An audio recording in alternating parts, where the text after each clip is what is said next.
Hello guys. Welcome back to Frequency Z episode 9. Karibuni sana if you've been with us all this while. Hey man, wendo ule mse. Karibuni sana tena. Hey. It's been a while. It's been so many episodes, so many fun conversations. Tumekuwa tukijibamba. We've been having really insightful takes. Watu wako serious, watu wako jokes, artists, musicians, politicians, Chelsea, others. Chelsea. Yes, so I think we've had an amazing run, and this is our final guest, and we have a surprise for you because we have brought someone who is a familiar face if you've been following the podcast thus far. So right, just before I introduce him, if you are in Kenya, you know that this has been a wild 6 months. yeah. We've We've been going through a lot. like they've been just stuff, and I feel like the first guest we invited and we had an outlook on what's the political state of the country, what does it mean, what's governance, leadership, what are we doing, what's going wrong. And so 6 months, it's been 7, but let's assume it's 6 months down the line, he's back again, and we're going to have much of the same conversation but with new stakes, with new direction. Insights, yeah. So, ladies and gentlemen, drum rolls, MC Neb. Thank you very much. You know, when she said her name, I wanted to say my name is Manchester. Oh, please. Oh my God. Wow. Yeah, it's good to be back here. Yeah. You know, you guys are vibes. Atko vibes, man. Nyinyi wase wangu bana. I'm glad I'm here. Am I an expert? All of us are experts. We're all experts or somebody. Depends with what's your... With the capacity of expertise. Sorry. But I'm glad to be here. No, okay. Thank you for having me. Yes. Okay. Wow. I think I would like us to shoot straight to the point. Because I feel like there's been a lot that's been going on. Been a lot, Yeah. I think finance bill ni season 3 ama season 2. Season 2? I think it's the third finance bill, bro. After you people became woke. Yes, basically. Literally. Yeah, We've had strikes, protests for matatus. We've had just the other day, the kids who burnt the school, which is very sad. So Yeah, there's we've been had so much going on. we've been so much going on. So maybe we can even start from there. Maybe could you tell us for your past what's your take on the first 6 years of 2026? 6 months. 6 months. 6 months. Well, I think right now, first and foremost, if you're driving, and even if you take matatus, the fare True. Oh my clearly, God. Yeah. you know, this speaks. True. And right now, you know, when you enter like those mats and you see minimum fare.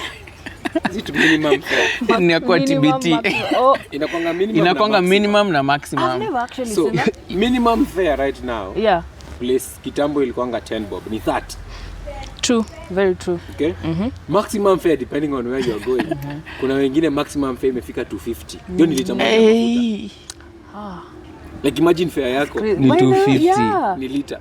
Now you're staying in rather living in Nairobi and its environs. You know, so the state of our nation, I think there's a lot we can.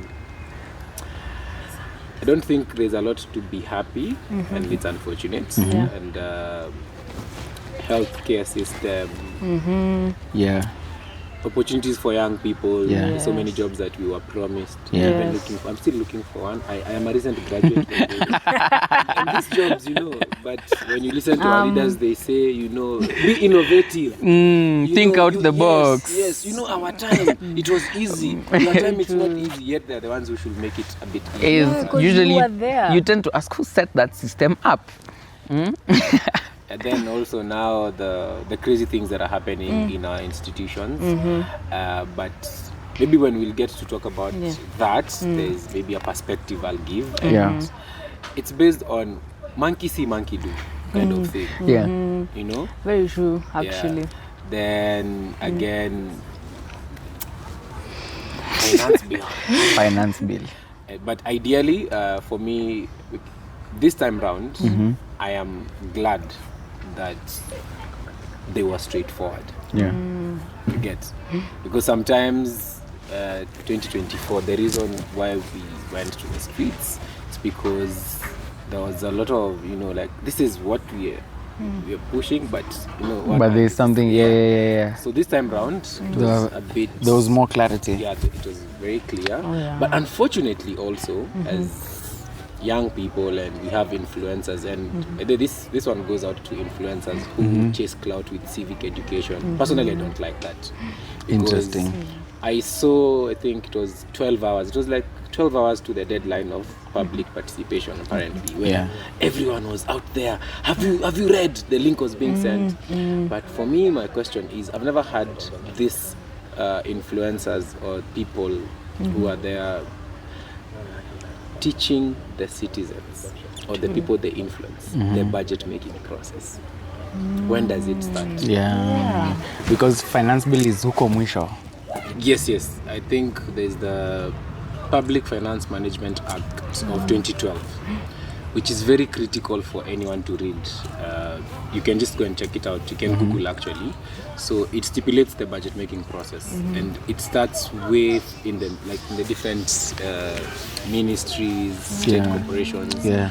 By the time it gets to Parliament, and I think April 30th is the sort of cut-off period now, where that one will now be debated probably in Parliament. Yeah. So it's important for everyone, and I know we might blame the influencers because we, take what they say as gospel As truth facts, sometimes. True. But also for us as citizens, as young people, let's just read. Let's just read about these things, because if right now I ask the both of you, have you ever been to a public participation forum? No, I haven't. Oh, I almost said maandamano until you said forum. Have you, like anything, even in your local whatever, maybe they just want to build a road? Nah. Have you ever gone there just to say no, that road, Right. no, there'll be dust? We have. Oh, There was yes. There was a road. There was something that was supposed to be done here, and we participated in that. Yes, so we need to be in such forums Yeah. as young people. Yeah. So at least we can have an understanding of what's going on, and you can ask these questions. Yeah. We had these town halls at the CS of finance alikuwa anafanya. So young people hawako wanaenda. Yeah. And sometimes what happens, you'll find now people have infiltrated those settings whereby people are paid to come and attend. Yeah. So Exactly. And but pass there's a one certain actually agenda. I went for last year, and that's when I got to see some of them are very curated. Yeah. My hand was up, I had questions, but this But guy is no one not is picking picking me you. because you have specific people who will ask the questions. Yeah. Anyway, Yeah. so we need to be in such spaces. Can I just ask, not to be a conspiracy theorist, but do you feel like it's kind of set up intentionally in a way that those spaces are not accessible for us? Because if you were to ask a young person on Nairobi, do you know where you would go to publicly participate, or what date, or how, or where to apply, or probably they would not give. And I feel like if you look at, probably these are things that should be in our education system, or in, as you're saying, civic education. It should be part of civic education that every citizen knows how, where, and when they can participate publicly. Well, I think I can counter that with this. So, as an emerging adult, right, there's some things you're doing right now that the government didn't teach you to do, or rather you're not taught in school. Yeah. For instance, we were taught hire purchase and all those things, right? It was a concept. Yeah. But financial management is on you. Yeah, you have to figure it out. You get? Yeah. So again, my point is, yes, we need to have systems in place, but also as the citizens, what are we doing? What are the conversations that we are having? Yeah. Let's say after work, you've gone somewhere to chill, maybe just having a good time. What are the conversations that you're having in such That's spaces? very Yeah. Are we talking about how the Somali referee has been barred from entering the States? It's a good thing. True. We are mad at Trump and all that. Yeah. But that's a problem that is way Far far away from compared to what's what You we're get? experiencing. So we need to have conversations, and that's how now young people can also get into these spaces and also research. People spend time online liking crazy things, right? True. Have you ever gone online and just a suggestion, then you see buy like to Yes. All the time. Yeah. you know, so if you can spend a lot of time liking those things, Yeah. you know, Yeah. tap, you know, Yeah. we can also spend time just getting to research Yeah. matters, you know, and public participation is everywhere. Yeah. Have you ever taken time to go and visit Parliament during their sessions? Do you know you can do that? You can do that. Yeah, you I can didn't do know that. Yeah. There's actually a place where people can sit just to go and observe. Yeah. the Why don't proceedings. you go? Why don't I we go? Then the other thing is representation. So who represents you? Who can come and give you this information? Yeah. And are they doing it? Again, do you know your MCA? Do you know your MP? So let's start in the constituency. Yeah. We have the CDF committee. Yeah. Yeah. Do you know who sits in that CDF committee? No idea. No idea. You Yeah. get. So it starts from these small spaces. So Yeah. if we don't know the person controlling CDF money in Yeah. that space, Yeah. clearly we won't even have an idea of what's happening up Very here. true. Yes, so yes, we need yes, to start yes. in those small spaces. Absolutely. I love that. I love that. Maybe just to say, I think on what you've said, there's also this, and I feel like I am a victim of that, this narrative that we have as Africans in general, that if we solve this one thing, everything will be all right. And I feel like it's always, and that's why whenever there is political conversations in this country, it's always Ruto versus Gachagua.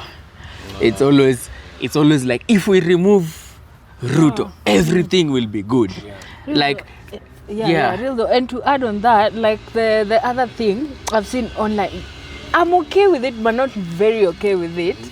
It's someone is asking, guys, okay, fine, if we want Ruto out, who are we bringing, and how sure are we I that love that person is gonna question. do a better job? And people are just like, hiyo ni bridge tutacross tukifika hapo. Hey, are you serious? Working- Are you serious? One thing, and we are very good in Africa doing Yeah. this. We Yeah. launch things. Like we're very good at launching things. Yeah. The last time I was here, Yeah. we launched a very nice. Pause. No, like Yeah. so right now. Pause, No, guys. listen. Pause. So ideally, that's how the government works. Yes, sometimes, yes. if you ask me. Yes, now that you've mentioned let that. Let me explain. It was a test. It was a was a test. test to see if We you wanted can to see if remember. you will remember the thing you launched. So, And now that you've so at that remembered- point, yeah. Director, please help us. Audience, he passed it. It was a test. He It is passed the here, test. guys. He passed the test. As you can see, we were ready. We were very ready. Tada! Chelsea tufanye tada! Perfect. You see, it's here, and we're happy that you noticed. I'm glad I noticed. Yeah. That's how I noticed bad government. Poor leadership in this nation. Anyway, Yeah. you brought in the conversation of this person versus this person. Yeah. And I feel like when the Gen Z movement started, we were not there. It was about ideology. It wasn't about this person versus this person. True. Yeah. True. And now that's where, personally, I feel like we've lost the way. Yeah, we've lost the plot. Because now we've been drawn into a conversation where the older folk thrive. Yeah. That has been their home ground for Yeah. the past 40 years. Unajua huyu anakuja anakula milioni 4. Unajua sasa Heri huyu mwingine mwenye anakula hii kidogo. lesa hivyo. And sometimes it's like, let's say you've gone to a restaurant, Yeah. and the waitress tells you, maybe you know what you want. Yeah. Then they tell you, hiyo haiko leo. Lakini tuko na matumbo na ugali, Yeah. na tuko na managu. Yeah. What na? Mahu. So, ideally, when you're going to that restaurant, Yeah. okay, for something, Yeah. you knew what you wanted. Yeah. Let's say you wanted chicken with rice. So the same way, we knew what we wanted as young people. like we were fighting for a cause, better governance, a better Kenya, you know, accountability for Yes. tax me, I don't have an issue, But be accountable. Where's the money you going? get. Yeah. But now we've lost the plot. Now we are taking Matumbo and Managu because we've already now stooped low to that point of, so we unaona nani, unaona kama Yeah. and how I approach this conversation for me is, what are the systems? What are the policies in place? Again, I like researching, and in the last 6 months I've been in spaces where I've learned a lot about different things, policy being one of them. Yeah. So, do you know the policies that are governing our nation right now? You get? Yeah. So, many people used to laugh or used to enjoy that, you know, when the president was campaigning. Tunataka tutoe mama mboga hapa. Tulete hapa. Alafu tutoe hapa, tulete hapa. Alafu tunatoa huyu tunaleta hapa. Do you know for a fact that's what has happened? Because they are using it's called the BETA. You know, BETA is the bottom-up economic transformation agenda. That's a policy that is being used to run the government. Yeah, as we speak. So it was the manifesto, but now you have to. But because it got into power, it became the going policy. But now policies are made in different ways. There are policies which are done through parliament. Some are done through presidential decrees. Yeah. Which I also learned. You know, sometimes he's just there on top of a car speaking things, but there's someone writing. Then it will be gazetted, put in the gazette as a gazette notice. For instance, I know it was when you guys sent me the preparation thingy, the housing levy. Yeah. Right? Yeah. So people are getting taxed. Yeah. At first, people went to the courts because he wanted it to go through parliament. Yeah. So the court said, no, it's an illegality. What happened? He gave a presidential decree. It became a policy, right? Yeah. That's why unakatwa tu. Kama unakatwa ya manyumba unakatwa. I feel like I feel like I've been under a rock. No, You're telling again, me so much, it's because we don't care to know how systems run. Yeah. That is very true. For us, as long as influencer X amekuja amesema, so guys, they're stealing. Twende streets kesho. And also, it's not a bad thing. It's not a bad thing to call out the government. Yeah. But are there ways we can do that? Yeah. The best one is voting. Yeah. But unfortunately, voting inakujanga after 5 good years. na kurecall MP ni inawanga after 2. Inakuanga after 2 years.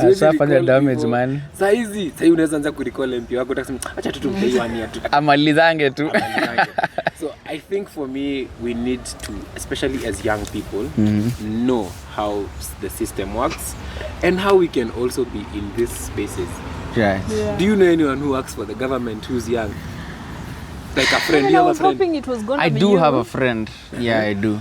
So what makes them, even believe in the system they work That for? they're working for. You get, is it because of the money? Yeah, I think it's genuinely because of the money. For sure. Because the friends I know who work in the government, we literally are having a conversation with her before she got into the job. And all she told me is, I'm leaving my job, I'm going to the government. Nitakuwa na waibia pesa. That's a busky. Neba is friend. Don't mention me now. Yeah, Neba is friend. Please, return our money. Together with any other leader who's stolen our money. As well as the respective... Wait, okay, you've mentioned that, and it's not a joke because a lot of people say that same exact thing. Even kids are saying that. Did you see this? Oh man, post? I saw that post.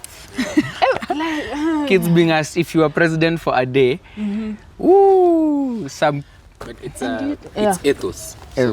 Ethos. We lack ethos in our nation. Actually, our biggest problem is not the corruption. Yeah. It's ethos. It's our character. Very true. Our posture when it comes to such things.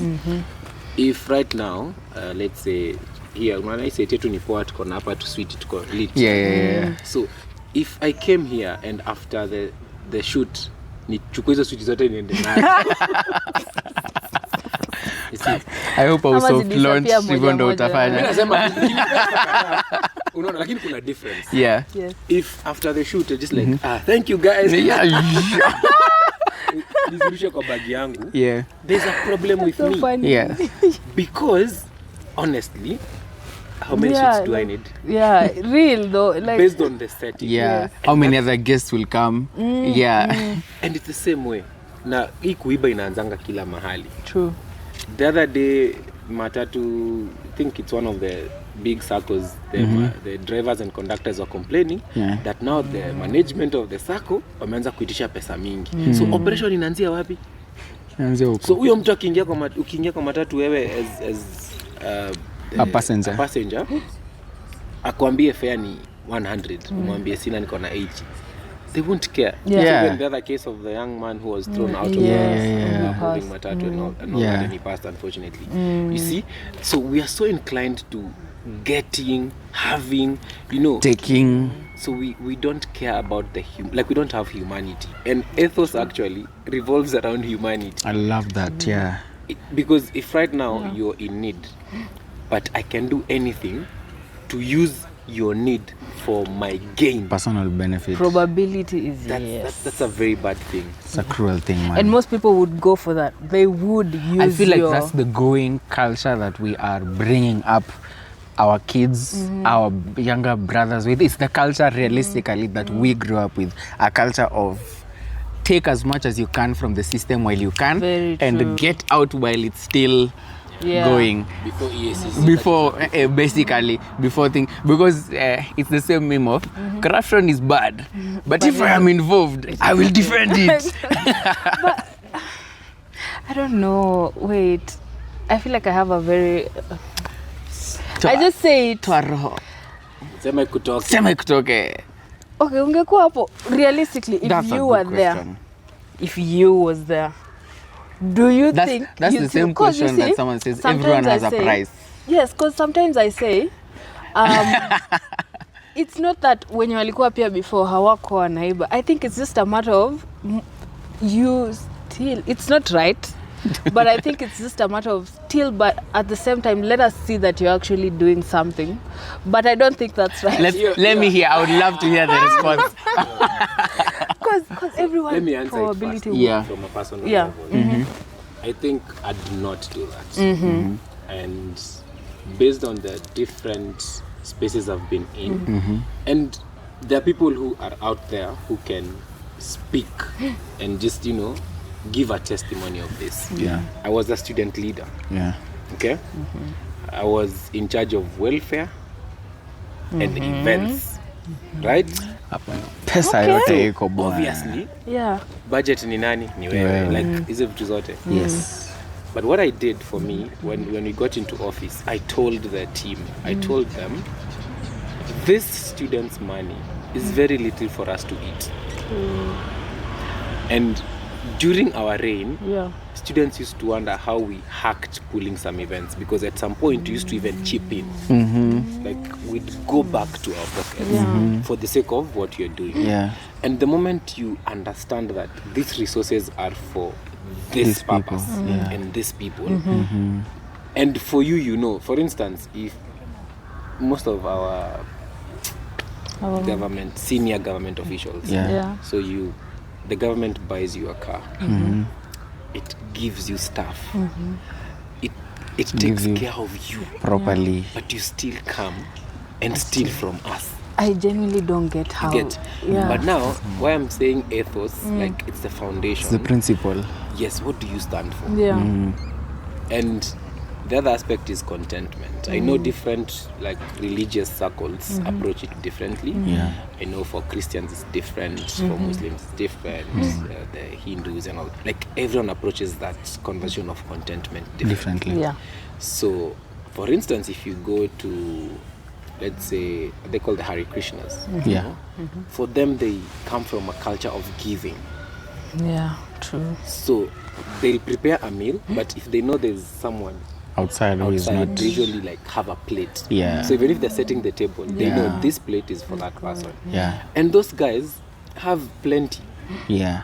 It comes. It's a concept. It's a principle of life. Yeah. You give, you'll receive. Yeah. Then, so them they're content with what they have. They can even give someone else. How about us? You're walking like down the streets, wale watoto ankoni wewe hey, usiniguze songa. It's the fact that genuinely inakuanga hivyo. Unasema sina kesho Sina. na unajua utaipitia huko Exactly. tena. Yeah.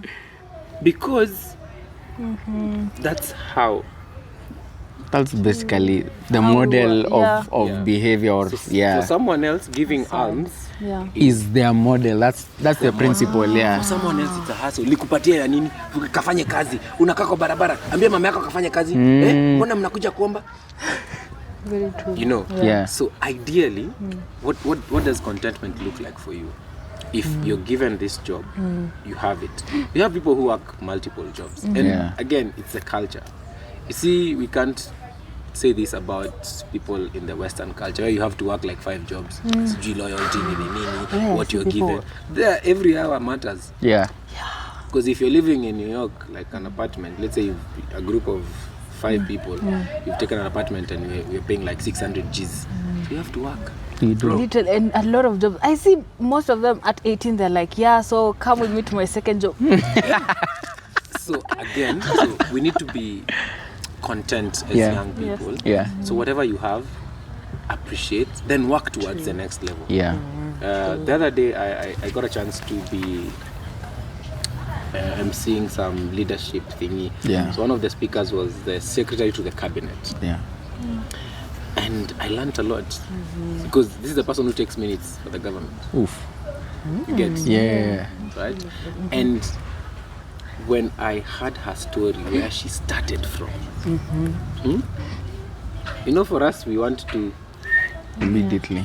but for her, it was like started from the bottom, now we're here. Started from the, hey, because she started from somewhere. Yeah. Worked up the ranks. Yeah. And most young people, do you have that patience? No, we do not. Hata nilikuwa nikwambia wa for genuinely start from the bottom. Unataka kukuja huko online utuambie, unaona wewe ni maskini, trade forex ndio ujue, wewe ni maskini. Wewe uko hapo na degree yako, na uko chini, mimi sina degree na unaona Na ndio hii gari. So the pressure is there Yeah. for a young person. To succeed quickly. So atafanya nini? Anything. Anything. Pesa. Yeah, I see a lot of people posting like, I'll get this money legally or illegally. Yeah. Like I'm just like period. So them, I think that's the same thing you're discussing. Majority of the people. But do we have police officers who are not corrupt? Yes. True. Yeah. Do we have government officials who just do their job? Wako. I mean Wako. few, but wako. But pia tuna focusingi na gani? We focus on yawa. Huyu ameiba. Huyu anatengeneza dynasty yake sasa. Very true. I think that's where we are at. But Yeah. we, as young people, once we work, it's an inside out kind of Yeah, yeah, yeah. Because again, if I come here with the power of the 50 shillings, time your campaign. So it's me because I've been there na niliona venye ili happen. Yeah. So saizi inaweza mwa nijipange vizuri. Yeah. Na utajua venye utaingia. Unaona? Yeah. Yeah. Nikuje tu I just go buy nose. But here's the thing though, if that's how the system works, why not endorse it? So now this is it. If you play by the rules of the system, you can never question the system. Absolutely true. So true. You see, it's like a rule book. Yeah. But if you play by that, But that's why we don't see people in government questioning the government. again, because there are channels you can use. Yeah. So for you as a citizen of this nation, the member of parliament, do you know like the most powerful place we have is the parliament. That's why in 2024, when the breach happened, if you watched the response the president had hiyo usiku, unaona venye alikuwa, He was actually so mad. because for a minute, like if we had someone mwenye angekuja aseme this is the direction we are taking, that was it. Like for a minute he had lost it because MPs walitoka ndio. So for like your bridge too, that bridge, like parliament is one of the most powerful places. You get Yeah. laws zinapasiwanga wapi, president anaanza mingi tu, Yeah. but parliament, so the people we take to parliament Yeah. really matter. Yeah. If right now my MP ako Nairobi hospital by there ni mgonjwa, Oh, yeah. get well soon, Mr. MP. But my MP anafaa, in case there's anything, let's say watu wana vote finance bill, because itapita parliament. Yeah. If he questions things, I'll be happy. Yeah. But kama ako huko na wako hapo, unajua na voting na tab, so utajua ni nani na vote. Yeah. You get? Yeah. So you might not know who voted yes or no. True. So but they need to represent us well. Yeah. That's why saizi it's ingekuwa poa sana young people to have their own. But now from the conversation we're having here, Yeah. clearly the people will take there. Si wakatakuwa tukaa wao. No, literally karibu sema Yeah, literally. watakuwa kama hao. So we need most of people them. of integrity. Yeah. Yeah. Where will we find those people I know, though? okay, umesema it's the fact that I actually remember. I feel like when you're 2024, the finance bill thingy, I feel like most MPs spoke up after waone people are annoyed by it. Then they started. I feel like not most of picking them. the safe side. Yes, like, oh, I voted no or whatever. I feel like most of them were not ready to speak up about it at the time. And umenirudisha hapo kwa sasa tukipeleka mtu mbele. Am I allowed to say this, Ju? Mimi sioni ni kama but I'll try my best if I was to ever get there. Where should I will generational wealth, lakini hapana. No guys, I won't. I've actually thought about it. This Traore. Utaketi kwa hiyo ofisi uanze kusema I'm thinking about my family. Mama may back home.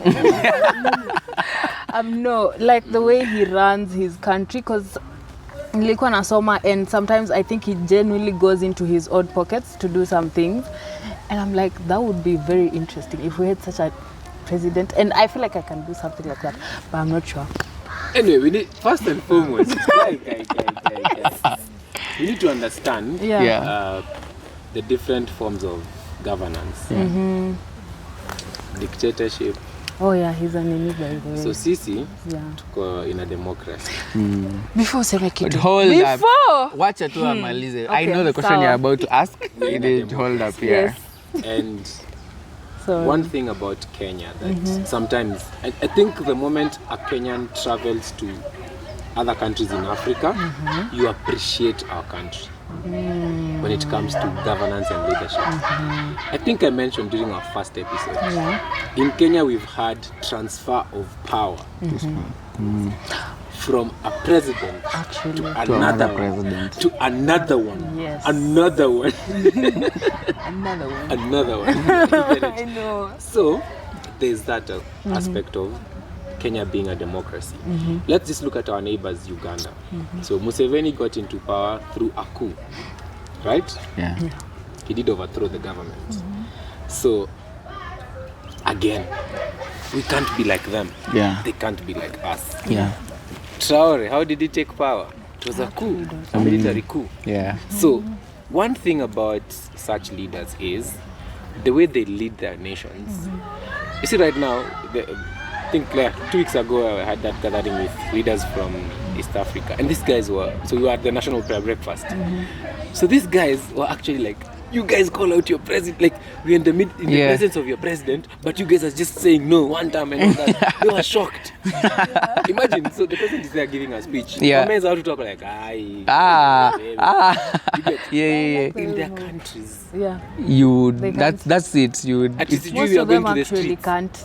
We are going to the streets. How? Ungekujiwa kwa nyumba Umeenda that same kwa street night. aje sasa? Watu wa Uganda walikuwa na complain, he could not. Yes. So one thing we don't appreciate as much here in Kenya Is is the that freedom. Yeah. I appreciate it so much, and we'll come back to that. Oh, You can ask your question. okay. Now wait. I want us to move to the second segment before, because that is a very interesting. We Yeah. had that conversation up for like 1 hour, Yeah. just fighting. Bro, we had a conversation about that, and I think the question was, for the countries that seem to have a dictatorship Yes, sorry. out here visibly, based on the visible, they seem to be succeeding. Yes, like Rwanda, the guy has been there since 2000. Like Traore, you Yes. get, and there are certain, for example, No, most let us- development communicators ndo inamaliza they allowed Gaddafi because of how he wanted to use Africa's gold as what, and whatnot. Anyway, the conversation was just democracy or dictatorship, which is better. But okay, let's move to the cards section. I'm sure you remember our very nice cards section. Yes, I do. wait. Our guest is gonna spread out the cards for us, and then I'm sorry. we'll pick one. We pick one or two? Yeah, we pick one. One cards, and then we're gonna answer, and we'll be back to our conversation because it's about to get interesting. Great. So cards so- zimeflipiwa na majibu. So ni random tu ama. Ni random tu. Very random. So tunaanza na nani? Tutaanza na guest. Aki una shuffling hizi cards na with all the ugali. Nice though, nice.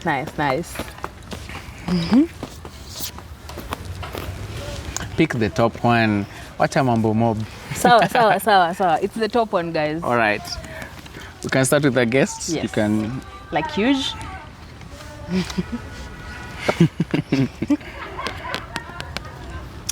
Hey there. Kama kawaida. My superpower would be healing broken hearts. What were you expecting? No, you see now I have a for you to go for broken hearts.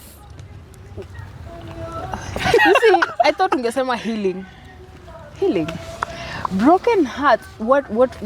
Healing is why? general. Why? Yeah, because you see, yeah, exactly. Healing in general. Healing It could broken be hearts. broken hearts, cancer. But for you to go into broken hearts, who broke your heart? No. That's a good question. So ideally, we are all broken people. Yeah.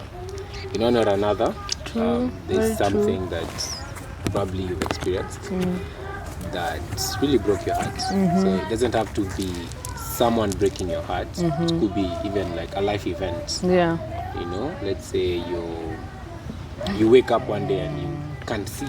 Yes. Yes. You wake up one day and you are on a wheelchair. Yeah. So yeah, Now I feel bad, but yeah. because I think ideally healing starts from the heart then to these other places. True. Very 'Cause true. If you have a terminal illness, your heart is heavy until so healing starts there. Yeah. Okay. Yeah. Wow. He was actually right, guys. I can almost hear the piano in the background. I know the saxophone. And the saxophone and the violin. Healing broken hearts. Yeah. It's you. I can or go, me? yes. No, it's me. Hey there, Wow. guys. Chelsea for the win. Nampenda bado. Would you rather hang out with your younger self or meet the future you? Probably the future me, because I really want to know if I'm rich. I have to be rich. Amen. Just what we were talking about. Yes. Cause I'll heal my younger self when I pray for her. Future. Yeah. Be rich. Yes. Describe rich. Not rich in love, rich in money. Yeah, like Money. Oh, give but like a net worth of what? A net worth of. Okay, technically, let me give you someone. If I could be Kim K right now, I'd pick Walhamani very badly. But I don't want to be rich for the wrong reasons. I genuinely want to help a lot of people out here. Yeah, nah. People who help out. Hey, yeah. No, but like, okay, true though. What we guys. Mi nitasaidiana for real. Right. Wait and see. Right. But I feel like among my main reasons why I want to be rich is because I really want to have a sanctuary for animals. I feel like I'll mostly genuinely help animals more than people, but I want to help everyone. kama iko na pesa. guys, aya ngojeni tufike hapo hivyo. Tufike wapi? Ngojeni tufike muone the animals I'll help. Interesting. Yeah. And also just to buy things. Yeah. Okay. Do you think we like to be rich, or we imagine being rich because it just seems easier?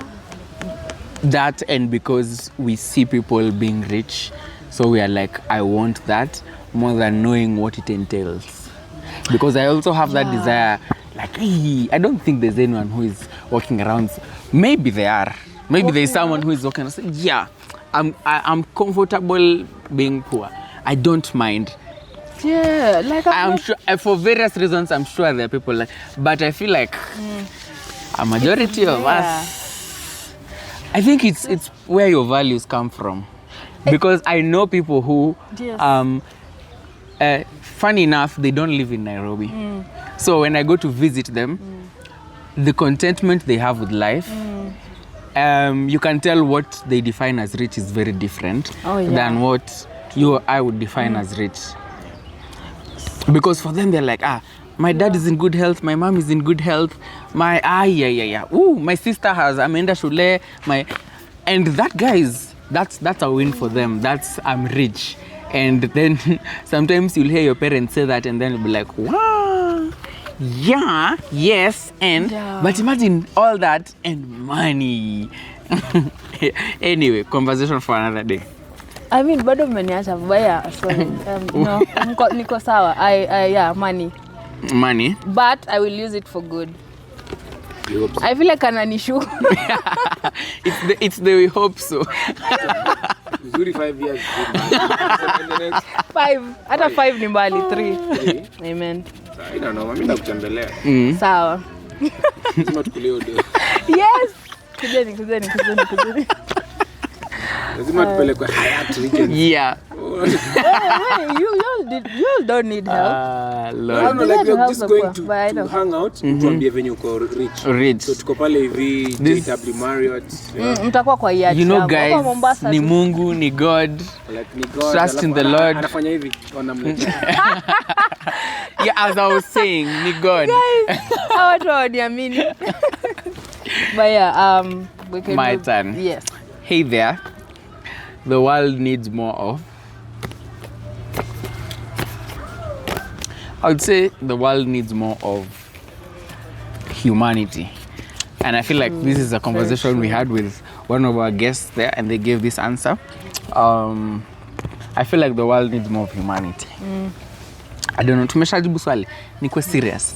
Ngoja, wacha mimi nipeane, wacha mimi niulize swali yangu. No, that is very true. Yeah. Humanity. And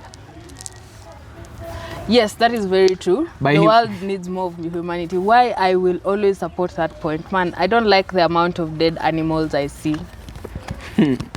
But animals kill each other as well. No, sasa naonanga zenye zimegongwa kwa barabara. I saw someone beat a paka hivi. Why? Aligonga it's just like, talk up. Like, just let it be. So I will die on the hill of animals. Anyway, now back to, I'm sorry, do you want to answer that as well? What do you think the world needs more of? Kindness. Kind of along the same lines. I think in the perspective of humanity, it's also the aspect of values, basically, principles, basically. True. Because I feel like that's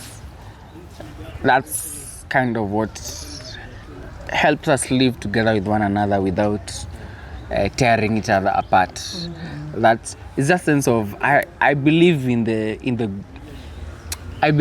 goodness of someone else. I believe in seeing them happy, seeing them safe, seeing them, and I wouldn't do anything to jeopardize that for them. So I think that's something that I feel like there's an ongoing ideological shift in the world against that mentality. It's always me, myself, and I, and always you do everything it takes to get to the top. You don't mind who you'll hurt along the way. No one will remember because you're the one who will write the history. You get? Yeah. But- obviously, but it's not the And right ideally, way. so which world? Yeah. You know, you've said in the world. Yeah. So which world? You see, in Africa, we exist in a crazy reality because, and even as maybe transition to the whole aspect of schools and the whole fire incident and all that, because you had mentioned. Yeah. So the colonialists indoctrinated Africans, Basically. and constantly we are fighting for freedom. True. Even you- till today, We say you want to be rich, Yeah. it's a form of getting the freedom. rebellion. Yeah. Very So true. you want to fight to have money so that you'll be like, okay, I can do They it, can I have the do this. liberty to do things. things. Yeah. So that's where we are living, and unfortunately, if you go to the different African countries, it's the same concept. Probably if you have a chance to travel to the West, yeah, you know, we used to say these guys are selfish, they have this whole aspect of individualism, but they care about the next person. You see, right now, if you're in the States, for instance, Yeah. and again, you're a black person and you're going for a walk, so someone in that neighborhood, the Karens, Karen, the white mamas, they'll call for like the cops will come. Yeah. Then you'll just be asked, why are you jaywalking? Okay. Yeah. So they're very individualistic, Yeah. but they're concerned. Yeah. About the people About around the them, the people. community. Very true. You get? Yeah. And that's now the thing that we've lost, which was as something Africans, as that we Africans had. Yeah. Yeah. community. Yeah. You So get? it's just So one man ideally, for himself. also, I think we need to get back to the roots. I think. Basically, back to the roots. Because previously mtoto alikuwa mtoto wa kila mtu. Yeah. You know, Ndio ukifanya hata nilikuwa makosa, yeah. siwezi kaa tu nione umefanya Yeah. makosa Yeah. na mimi ni mtu. But siku hizi unasikia kamelelewa vibaya. Ona. Nilijua unaona hii ndio ubaya ya Gen Z kupata watoto. Unaona? Because I'm just like, because if I then try and tell that kid wacha kufanya hivyo, tambia mama yangu. Exactly. And the Mama mom yangu, is the mom will be like, hey, kila mtu na watoto wake, please. exactly. You know? Yeah. So we also need to get back to the roots. Because before the colonial We days, had these values. We had these this. values. Yeah. And We we had these shared. systems in place. That's why inheritance was a big thing in the Yeah. African Oh, context. yeah. Because as a young man, you didn't have to care where will I get the next. Ati nenda kuhustle wapi? Unaenda unachunga. Unajua ndaachiwa ni zangu. Yeah. Unaenda Saizi, unapanda. una grind. Even some of us even compete with our parents. Yeah. You're True. grinding. Hadi unashindwa kwani unafanya na hata una familia bado. Yeah. Hata after all that grinding, hata nyumba yako, hata what, hata shamba, nothing. Like you're grinding for like 2% of what. Yeah. So we need to be, we need to, and again, we need to connect with people as human beings. You know, humanity. Very true. I need to view you as a human being Yeah. first. Yeah. I need to view you as, even if you're my client, maybe you're doing business, Yeah. you're a human being first, Yeah. then Yeah. a client. Yes. Yeah. You're a human being first, then all these other things. So Yeah. it's critical for us just to view people. And when we do that, now the whole aspect of humanity, kindness, we can will build now live systems in a like better that. world whereby even the leaders now, because these leaders are human beings like us, they have kids just like us, Yeah. you know? They have brothers. You know, sometimes you don't think the president has brothers. Have you ever thought about it? No, actually, I feel like I just think about the You think kids. he's I the only love that. son, Yeah. he was born as a president, the Jesus concept, unajua, Yeah. like, Yeah. glory, shine. So these people, they're in spaces whereby the president is someone's son. True. Yeah. You get, there's someone who views the president as dad, Yeah. you know, cousin, uncle. Oh, yeah, hadi uncle. Imagine. So Absolutely. when we now take the approach of humanity, I think we will even have better leaders and better citizens. Yeah. To take you back kidogo to, you've mentioned us going back to our roots. This question, low-key, is taking us back to our roots. Do you think where we're at right now, Kenya, is it best to go back to dictatorship? Ama do we stay the way we are? By dictatorship, I mean basically the Moi times. Well, Do you think we need such a president right now, or do you think we're okay? Do you think we should How? celebrate? We should double down on democracy. Okay, I think even during Moi's reign, we used to say we are a democratic state. But one thing Moi did so well is he oppressed people, but people are very patriotic. Like Moi alipita mahali wasa wako wanalipa kwa like walikuwa hivi na bendera. Do you think it's because walikuwa wanamwogopa, ama it was just because they loved the guy? Guys loved the country. Like guys loved Kenya. Okay. So Yeah. are you patriotic? Let's start from there. The other day I am. I was somewhere, I was just like we were painting. I was painting a pot. So I did the Kenyan flag, and everyone was like, of all the things ni Kenya mwana uchore. And I was like, okay, wait, pot ni ya nani? Kweli ni hata mimi Hata mjazaliwa kwingine. And that already, just gave me a feel of how we don't People even treat love Kenya, our how country. people see I Kenya. beg to differ. I feel like we are patriotic. We loved our country. Let's chill. We still love. It's just the people wenye wako hapo, they're making it so hard for us to even want to stay here. Literally, I want to leave. But there was a time I was thinking, I want to go to a certain calm part of Nairobi, nijenge nyumba yangu, nikae, tujenge community or whatever. But right now I'm just like, yeah, I'm done with this country. Then again, every country has their own issues. But yeah. Anyway, back to dictatorship. And so, the former Prime Minister of Ethiopia, Yeah. I'm forgetting his name. So, he was giving a talk and someone asked him about Kenya. Same question. Yeah. And this is the answer he gave, and I liked that. He said, Kenyans don't know what they have. And he said he'd rather Kenya runs the way it does because it's a democratic state. Yeah. He shared with us some of the challenges maybe they have in Ethiopia. Everyone from the outside were like, wow, hey. I think 7 years ago Ethiopia was really growing. Yeah. What happened?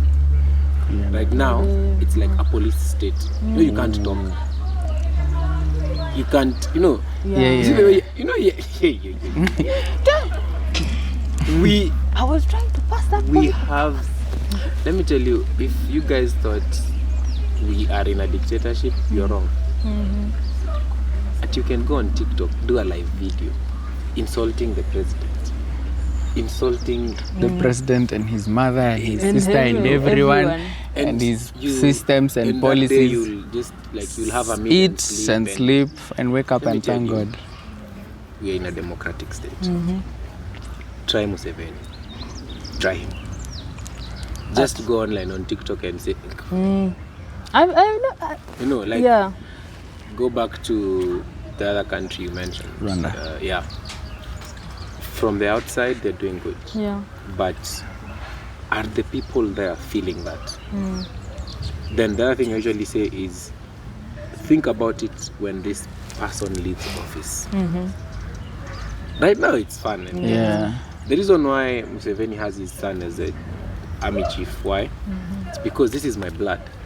It's very hard for him to overthrow me. Yeah. Because he took power through a coup. So he knows some people in the military Yeah. might just Already, want yeah. Yeah. So, because again, some people are loyal to you and not your son. So they'll wait for the day you will be out of office. You And get? then, yeah. So again, are we building systems in these countries rather, and these systems that will ensure those, even post-dictatorship, those countries Will still function, yeah. Because in Kenya, we usually just have some sort of instability after an During election elections, yeah. or during elections, but it It more or less in stabilizes. 2 weeks' time, Watu wamefungua Everything is biashara back to CBD. normal. you get. But how many years will it take these nations that probably we feel like a dictator is good? Yeah. To get. Now, when we come back to the other thing that he was talking about Gaddafi and thinking of like a united Africa and whatever, again, we are fighting. You see the way Christians say we are fighting against principalities. So as Africans, we are fighting against the Western powers. True. So believe it or not, there's someone somewhere interested in. We actually fuel the industry. Basically. We do like Yes. Africa fuels. Yeah. Even Yeah. now, when it comes to human labor, it's in direct slavery. Yeah. Saizi umesema unataka kwenda country nyingine, umesikia wenye ulikuwa unasema passionately, me I'd rather go to another country. Who said that? But because you feel like when I'm in the States, I'm working 3 jobs, life is good. Yo, slavery, first class slavery. Yeah, hata huko true. siko nataka kwenda kufanya kazi but sure, yeah. Ulikuwa Unless enda- unataka kwenda have to. kuolewa huko na mguka. No, sasi I'll make Anyway, the point So is, ulisema anything. So that's it. Yeah. So we need to know that the Western powers. You saw the other day when Rwanda and Congo were signing that thing. Yeah. Did you see? Like Trump amekaa hapo. Kagame mwenye tunaonanga ni mang'aa. My side. yeah. Because that conflict in our cost a lot. Na inafanya wana benefit a lot. You get that Yeah. Congo Rwanda conflict. Yeah. Aya, let's again think about something like Ebola, right? Yeah. So origin Ebola ni? Have you ever read about it? No. Wait, I read about it juzi na nimesahau. No, nimeshasahau. You I get? read about it, yeah. I've So actually why is forgotten. it? Let me just ask this. Why is it Ebola is in Congo? It majorly starts from Congo. The animals, I don't know. Who? The trees. No idea. No. Gold Gold. and all these good things that are there. Anyway, Ah. so there's some things that can be created. Uh-huh. You know, we have diseases zenye ziko created, but Yeah. here the exposure these people have when they go Yeah. kuchimba, Yeah. what do they inhale? Then I don't know. Huko chini but hakuna Yeah. oxygen, right? Yeah. Yeah. So So they get sick from that. there's that. What is it? It's a whole chemical thing Yeah. that it's produced huko chini. Yeah. So it's ideally like a respiratory kind of thing. Yeah. So it affects you clearly. Unaanza imagine unatoka damu kila mahali. Aibo. Crazy. You know. But anyway, my point Yeah. is vitu kama hizi zinatoka Yeah. species gani? Yeah. Kwa hizo countries pia kuna wazungu. Moi pia wakiwa na hizo shida. You get? So ideally the West has a lot of interest. Yeah, You've there's a lot mentioned of vested something interest, that especially in the instability of this Yeah. continent. Kama saizi tunateta the quarantine facility. So ideally it's a deal, you know, like acha give or take. Yeah. Yeah. And see our nation, the good thing about Kenya, tunaonekananga kama a big brother in Africa because of our democracy. Yeah. That's why Uhuru is always out there in all these countries trying to solve CG what, bring people together. You've seen him. Yeah. Like ever since he left office, Yeah. he's a big brother of Africa. Yeah. Big brother Africa. Okay. The presidential That's a edition. different thing. That's a Nation different edition is real. The presidential edition, you know, because he's always somewhere doing something. You know, he's Yeah. trying to bring that. But again, it's fueled by vested interest from. True, from the West. Okay, before we move to the last part, Last segment, there was something I mentioned that even conjoinia dots, join dots. When I was reading about the Ebola, the way you've mentioned what they're inhaling when they're mining, where they're gonna build the facility in Kenya, I read somewhere, again tunatoanga tu online, like near the place, there's we have an inaitwa this hizo vitu wana mine, yes. Yeah. There's something there, according to what I read. There is something there that they also want to mine, and it's actually quite expensive. And I feel like they want to come and mine that. And I think that's why people are saying that's why the facility was put there. And vile nimejoin dots is, if it's actually there and people are going to mine hapa in Kenya, that means if wapatane na hizo shida, the facility is just there for them.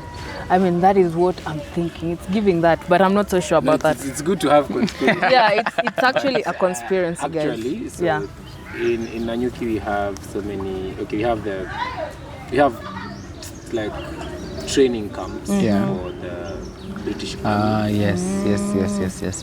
I think recently when the French president was here, they also signed something about that. So Yeah. actually now they'll be coming. It's becoming even more so And significant. actually for them it's bad because again they'll have immunity, so mtu anaweza kufanya kitu yote, lakini Hakuna hakuna kitu mtu anaweza itafanyika. fanyiwa. And it happens the same ukienda huko hiyo area huko unapatanga watoto wazungu like unajua hao watu wa army wamepata watoto huko wamepanda mbegu sana, so unapata msichana anakaa mzungu bana na hata juu kizungu. Watu hapa wanaitwa kangeve. I see Like your blood. actually. You do. I see that. Like your blood. English. Anyway, so Yeah. the facility is supposed to be inside. Oh, That makes within more those. sense. Yes, Okay. within, not outside the. Okay. Ndio maana uliona when people andamana the first time. Yeah. The army. You saw the tank, the army tank. Yes, yes. Like, guys. So ni kwa. Yeah. But pia again, I usually say as Kenyans, we don't trust the government. Absolutely, yeah.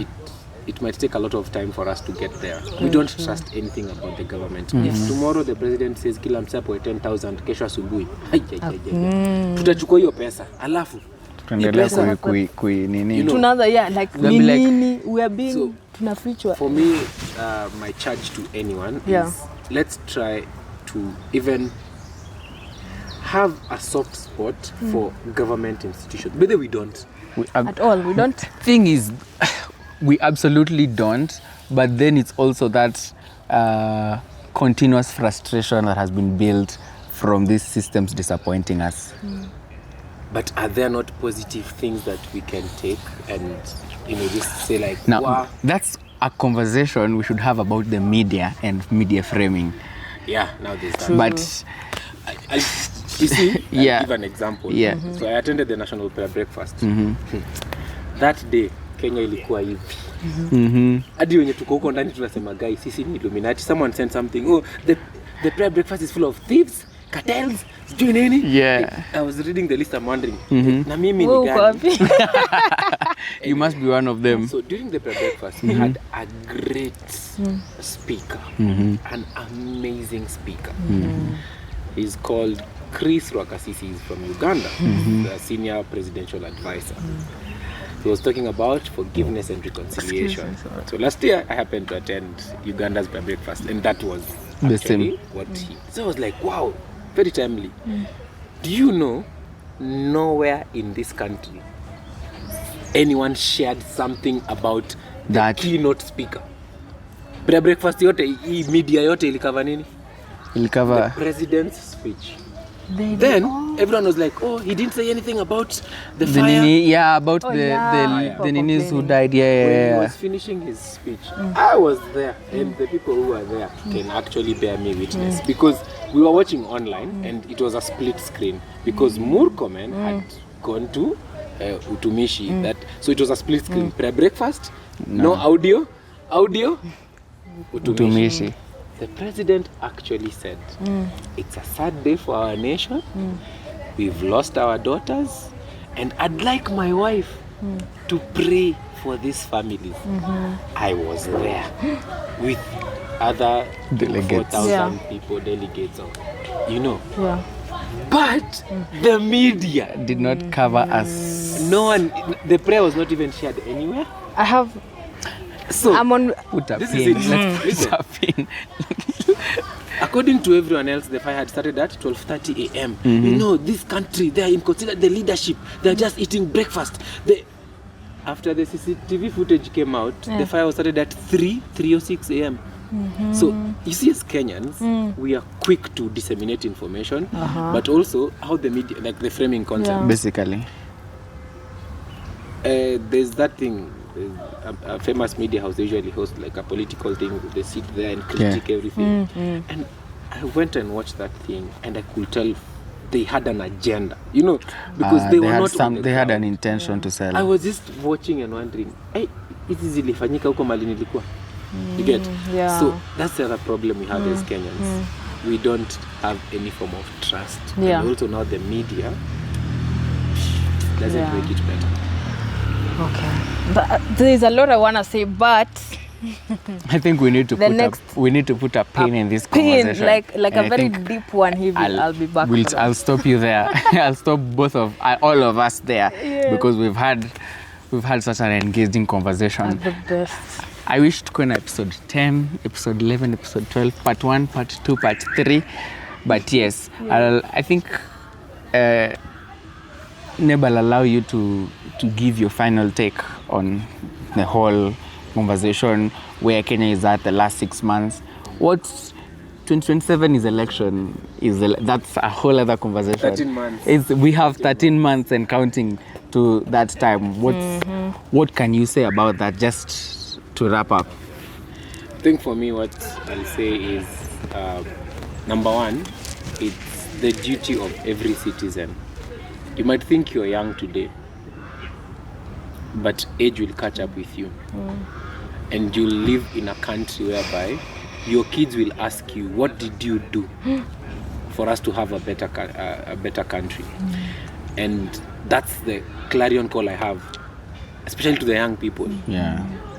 10 years from now, you might be an M1 or M2, a mother of 1 or 2, you might be a D1, D2. So will your kids look up to you? Then you'll complain and say, they did that.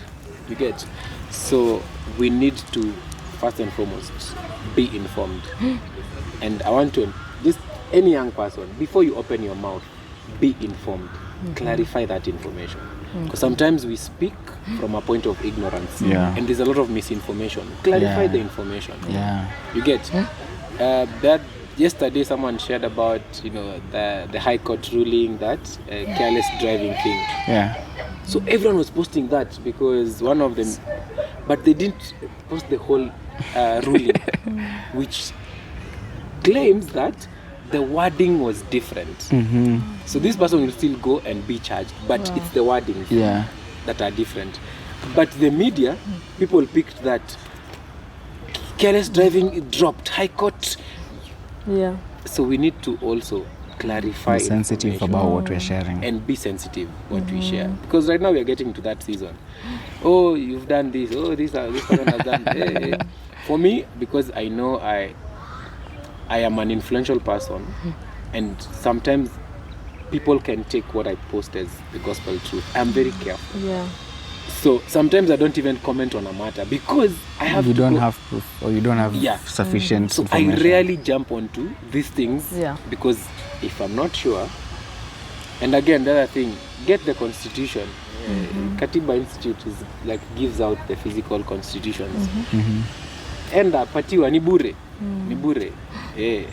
Enda Kenya Law online. Kuwa tunayo jua.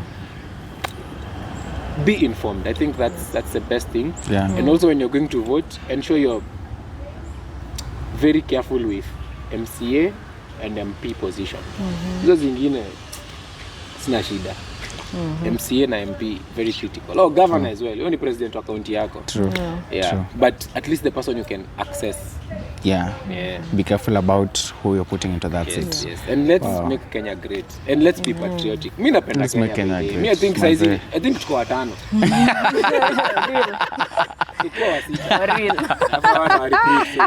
Chelsea, go ahead. For me, it's the fact that nilikuwa na kitu ya kusema hata nimesahau, but it has been an amazing conversation. There's a lot I still want to say, but nitaisema when nyuma ya tent conversation inaendelea. Sasa ungekuwa live audience, ona sasa. Yes, but yes, it's been an amazing conversation, and thank you MC Neb for coming and making this episode amazing. Wow. Yes. As for me, this has been Nebai Kimani, this has been Frequency Z. I would say I would like to be part of the solution. So I don't know about you. I would like to be part of the solution. As Neba said, 10 years down the line, I won't be asked, where were you? What were you doing? What did you do? What did you contribute? What did you believe in? Who did you stand for at that time? And I'm like, the government, and I want to be part of the solution. I would also conclude by saying, I firmly believe that the ideology of Kenya needs a massive overhaul. So I also want to be part of seeing that come into work. Yes, but I think we have come to the end of this very long overdue conversation. As Chelsea said, thank you so much. Very insightful guests we have here. If you haven't already liked, if you haven't already shared, if you haven't already subscribed, Miss Jubado unafanya nini? Real. So yes, tap that screen mpaka the screen cracks. Na ununue screen protector uendelee kutap that screen. Tuko YouTube. Exactly. Tuko YouTube. Tuko YouTube. Exactly. Yes. Guys, yes, and I know sana imekuwa vitu tuna not very happy things, but at least Arsenal wali win and then sijui wakaenda wapi. Okay, let's wrap this up. Msisahau kuwatch World Cup. Are we to Chelsea? I know. That's why I know. Y'all were so loud. Okay. Y'all were so. Let's end on a high And note. actually, by the way, Yeah. don't name your kids Arsenal alafu sasa kwa fans wa Man U. Unasikia sawa? Guys, mimi na support Chelsea. Hata kama hiyo kikombe sijui hii kikombe na isikianga tu. Acha tu but watch World Cup. 44 years and coming. Chelsea. PSG. PSG. Chelsea kwa World Cup. PSG. Kwa. Okay, it's PSG okay. inacheza, si ndio? Ladies and gentlemen. World Cup ini. Brazil. Yuko huku ini shati tu. But support? PSG sinacheza. Acha naanza na South Africa tukiendanga tu. By the way, atu support South How to Africa. support South Kwa nini? Africa. United opposition. Mi kwanza South hata Africa wanatufukuza Okay. Real. Guys, as the host, I am effectively Aya, wrapping this sawa, up. sawa. So we'll have Neb. Could you tell us so that we end on the song that you like the most? This Right week now, was right? fun. Yeah. Right now, my favorite song is it's a bongo song. Yeah. Mvua Mvua by Mario. by Mario. Hello, kama na bongo. Oh, mvua nyesha mvua huku nataka nipetiwe mimi, mvua nyesha mvua